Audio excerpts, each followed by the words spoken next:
Bismillahirrahmanirrahim, me emrin e Allahut mëshiruesit, mëshirbërësit. Vëllezër dhe motra, sikur të ishim në pranitë e Muhamedit alayhi salatu wassalam, i cili na e mëson një gjë e cila është sot kuptim plot dhe gjithëpërfshirës. Le të jemi pak më vigjilent, le ta studiojmë këtë thënie të profetit Muhammed alayhi salam dhe pastaj të shohim se si do të bëhemi ne. A thua vallë jemi prej atyre apo nuk jemi prej atyre? Sinceriteti është në pyetje, po vlera e çdo pune në këtë botë është sinceriteti dhe vetmohimi. Të jemi të sinqert, jo çdo kund, po në çfarë do, ku do dhe si do që të jemi. Sinceriteti është një punë madhështore, është një sekret të cilin e di vetëm Allahu dhe pastaj nuk e din as engjujt e Zotit fuqiplot. Të jesh njeri i sinqert në këtë botë e parashton një pyetje për vete. A thua vallë në këtë gjëtësi kaq të gjerë dhe në këtë kosmos kaq të gjerë, si jemi dhe çfarë jemi? E janë së bashku. Të analizojmë një thënie të profetit Muhammed alayhi salam, i cili erdhi për ta bërë njeri të përkryer dhe të plot bukuri dhe estetik. Ai thot: shembulli im dhe shembulli gjithë pejgamberëve tjerë është sikur një godinë, një shtëpi, një ndërtesë e ndërtuar aq bukur dhe aq mirë. Njerëzit fillojnë ta rrethojnë shtëpinë, të udhëtojnë, ta mbikëqyrin, ta vëzhgojnë, mahniten në bukurinë e saj.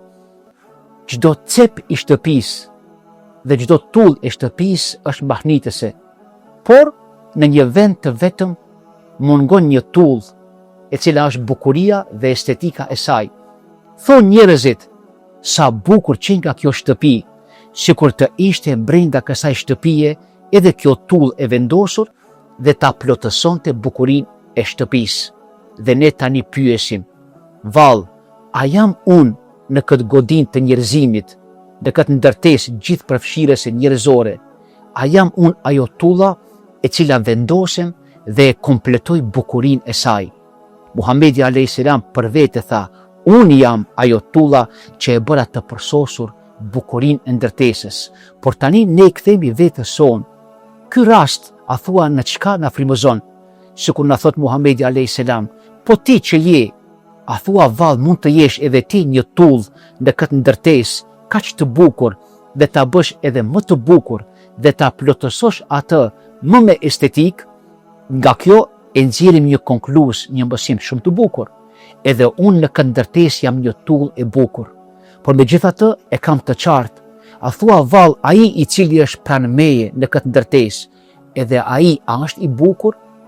Apo duhet të vendosen tulla që janë të shëmtuara dhe me këtë e shëmtojnë edhe gjithë njerëzimin, po edhe godinën njerëzore? Muslimanët e kanë për detyrë sot të mendojnë, por objektivat të cilat sot quhen mesalih el keunie, pra janë objektiva gjithësisë apo kosmologjike. Nuk është më bota e fokusuar vetëm në një kënd, bota është bërë shumë e gjerë dhe për këtë botë duhet të mendohet edhe më shumë. Andaj, ne fokusohemi tani te kjo që e tham: pejgamberët e Zotit ishin bukuria, interesi dhe e mira e gjithë njerëzimit. Dhe ne sot themi: a jam unë sot një njeri që e përbëj veten segment për mirësit edhe për gjitha ato intereset e gjithë botës, por jo vetëm botës njerëzore, po edhe asaj që e quajmë shtazore, kafsharake, të shpezëve, të ujrave, të oqeaneve? Unë jam ai i cili e bën apo e përbën interesin e tyre. Në legjislaturën islame thuhet: në qoftë se njeriu e takon një rrugë të ngushtë dhe të dy kalojnë në një rrugë, një kafsh që e quajmë qen edhe një njeri, është i detyruar njeriu të japë përparësi që kafsha të kaloj një herë, pastaj të kaloj njeriu. Ky është interesi, ky është vetmohimi apo sinqeriteti i njeriut përballë gjitha krijesave. Në legjislaturën tonë islame thuhet: nëse jemi në shkretëtir dhe kemi një kafsh me vete dhe kemi vetëm një gotë ujë për të marrë abdest, Islami na thot: së pari duhet të pi ujë shtazën që e ke afër apo kafshën, ajo një herë ushqehet Nëse mbet ujë, merr abdest, nëse jo, atëherë duhet të marrësh tejemum. Dhe tani pyesim veten, a thua vallë Zoti, më bëri që unë të jem interesi, ta vetmohoj veten time dhe në çdo punë që kam të shoh sinqeritetin më të madh. Nuk ka sinqeritet më të madh se sa që prej mëngjesi deri në mbrëmje ti themi edhe botës dhe gjithë njerëzimit, ne jemi këtu interes i juaj. Mirësia e juaj duhet të jetë vetëm përmes duarve të mia. Zoti në Kur'an ka thënë, kush e mbyt një njeri sikur ka mbyt gjithë njerëzimin, ai që ka ngjall një njeri sikur ka ngjall gjithë njerëzimin. Na duhet vetëm një gotë ujë, një njeriu që Zoti të na shpërblej me shpërblimin e gjithë njerëzimit. Na duhet vetëm një fjalë e bukur, na duhet vetëm një shikim i bukur. Muhamedi a.s. i shikonte njerëzit dhe shikimi i tij ishte magjik, apo mos të them genial. Çdo njeri e ndjente veten se unë jam më i dashuri për pejgamberin Muhammed a.s. Dhe bota sikur sot po na referohet neve, na duhet shikimi i juaj i sinqert dhe plot besnikëri. Vëllezër dhe motra, a mund të ketë më mirë se sa në Kur'an që e kemi një kapitull të tërë që mban emrin Surja, kapitulli Jusuf a.s. Është i vetmi kapitull në Kur'an që nuk përbën apo nuk përmban asnjë urdhër edhe asnjë ndalesë. Dhe ne pyesim, si është e mundur? Ndoshta 110 ajete kuranore, në asnjërin nuk gjejmë urdhër edhe ndalesë. Ç'deshi Zoti që na bëj të qartë? Zoti deshi të krijojë një njeri të përkryer, plot energji pozitive, plot sinqeritet dhe plot vetmohim. Është Jusufi a.s. i cili në mesin e surës e shpalos veten e tij para gjithë njerëzve dhe para gjithë njerëzimit. Ai e dha informacionin për asnjë shpërblim apo për asnjë kundër shpërblim. Thjesht njeriu e pyeti, o Jusuf, ka ndodhur diçka dhe duhet të jepim përgjigje. Jusufi a.s. nga vetmohimi që kishte dhe që ishte shumë i sinqert me njerëzimin, ai e dha përgjigjen vetëm që njerëzit të ishin shumë të qetë dhe të rehatuar. Bile përgjigjen e tij ai e dha edhe më shumë se ç'duhej. Ai nuk pyeti kush është mbreti që duhet t'ia jap përgjigjen, kush është ky njeriu që erdhi për ta marrë përgjigjen. Nuk kërkoi fare lëmosh, nuk kërkoi fare shpërblim. Kishte mundësi ta shiste pyetjen apo përgjigjen, kishte mundësi të bënte 100 pyetje, por ai thjesht i tha atij që pyeti, o Jusuf, ne kemi parë një ëndër kështu dhe kështu, na e trego përgjigjen. Jusufi a.s. me plot modesti dhe vetmohim, dhe pse kishte mundësi ta blente lirin e tij nga burgu për përgjigjen e dhënë, ai e dha përgjigjen shumë të qartë, edhe pse ngeli prapë përsëri në burg. Ai e dinte se ky ishte e mira dhe interesi i gjithë njerëzimit, jo më pak e as më shumë. Jusufi a.s. është njeriu që neve sot na bën të pyesim veten, vallë, unë si duhet të qëndroj sot në relacion me njerëzit, me njerëzimin, apo në relacion me gjitha ata të cilat neve sot na rrethojnë. Vëllezër dhe motra, Jusufi a.s. është shembulli, është modeli më i bukur që kemi nevojë sot në jetën tonë ta përhapim edhe ta shpërndojmë kudo që jemi. Jusufi, sikur na thot neve, edhe ju bëhuni si unë. Mos pritni shpërblim për gjërat që i bëni, se shpërblimi është vetëm në dorën e Zotit. Muhamedi a.s. na ka thënë fjalën më të bukur, bëni të sinqert. Sinqeriteti do t'ju dërgojë në punë të mirë.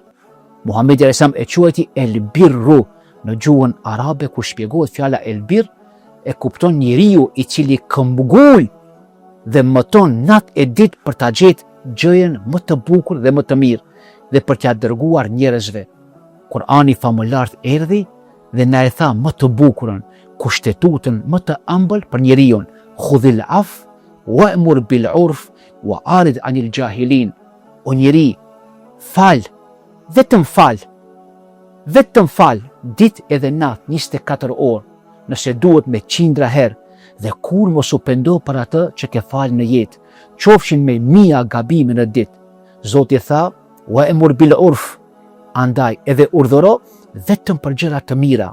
Do të thot, gjërat e mira me lehtësinë më të mirë dërgoj tek njerëzit. Wa arid anil jahilin, largohu. Mos u merr me ignorantët. Çdo send që ndodh ignorancë, njeriu në këtë botë ja kthen shpinën. Vëllezër dhe motra, të bëhemi një tull e bukur në godinën apo në interesin e gjithë kësaj që e shohim. Të bëhemi si Jusufi a.s. Çdo send të japim. Shoqëria e Medinës ku jetoi Muhamedi a.s. kishte shumë çka për të dhënë. Bota në atë kohë ishte shumë e etur e nevojshme për të marrë vlera të cilat ata i ekspozonin. Dhe sot duhet të jetë po ashtu. Njerëzit në ata që janë musliman, patjetër të shohin sinqeritetin, vetmohimin, estetikën dhe bukurinë. Në qoftë se nuk jemi kështu, atëherë ndoshta do të bëhemi edhe pjesë e dhunës që është duke përjetuar sot njerëzimi kudo në botë. Muhamedi a.s. ishte ai i cili në jetën e tij e bëri të kompletuar gjithë atë që e tham deri më tani. Ishte modeli më i bukur, vlerat e tij ishin vlera shumë të qelluara, sjellja e tij ishte sjellje shumë e përkryer, për arsye se ai e pranoi një libër të Zotit i cili tha, unë po ndërtoj tani një njeri. Për 13 vite Muhamedi a.s. ndërtoi njeri. Për 13 vite Muhamedi a.s. i tha shokëve, Zoti po na shpall një libër jo për ne, po për gjithë njerëzimin. Dhe ata e kuptuan këtë më së bukuri. Muhamedi a.s. prap tha, gënjeshtra, jo sinqeriteti, apo të tjerat, ata do ta urdhërojnë njeriu vetëm për të shëmtuara. Muhamedi a.s. nuk i deshi njeriu i cili në këtë botë do të ishte një, themi, pesimist apo në depresion. Ai e deshi njeriu që është pozitiv. E kush do të ishte më pozitiv se ai që sot qysh në mëngjes i thot vetes së tij, unë jam interesi i gjithësisë, jo i njerëzimit. Pra deri më tani, dietarët, shkencëtarët musliman kanë shpjeguar për objektivat e fesë islame. Kanë qenë objektiv njeriu, ka qenë jeta e tij, ka qenë ekonomia e tij, ka qenë shpirti i tij, mirëqenia e tij, objektiva superiore.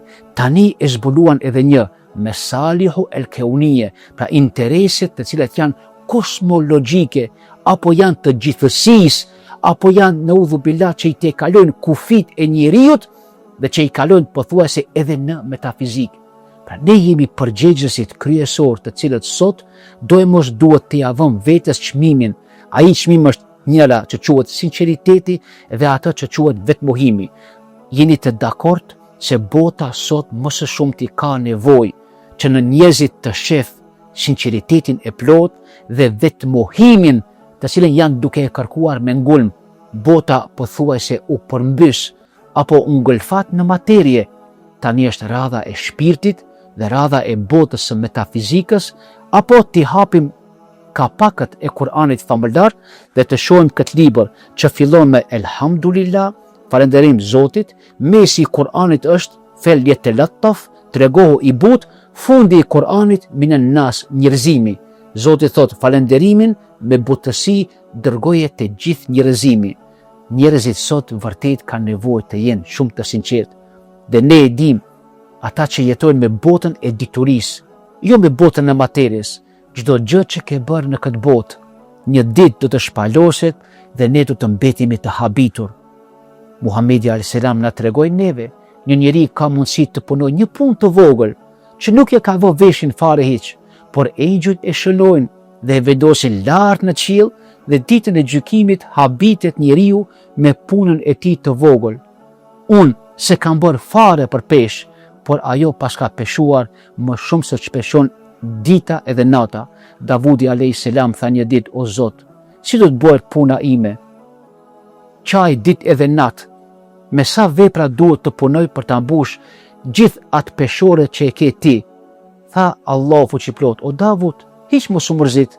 Tha unë kur e dua një rob timin, i ja bëj të mundur, vetëm një hurm në dorën e tij, që ja jep një të varfëri dhe unë i ambush të gjithë peshorën dhe e bëj të jem me të i kënaqur për shkak të sinqeritetit të tij që ai e tregoi. Sot, si musliman, edhe meshkuj, edhe femra, dojmë të pajisemi me vlera, vëllezër dhe motra.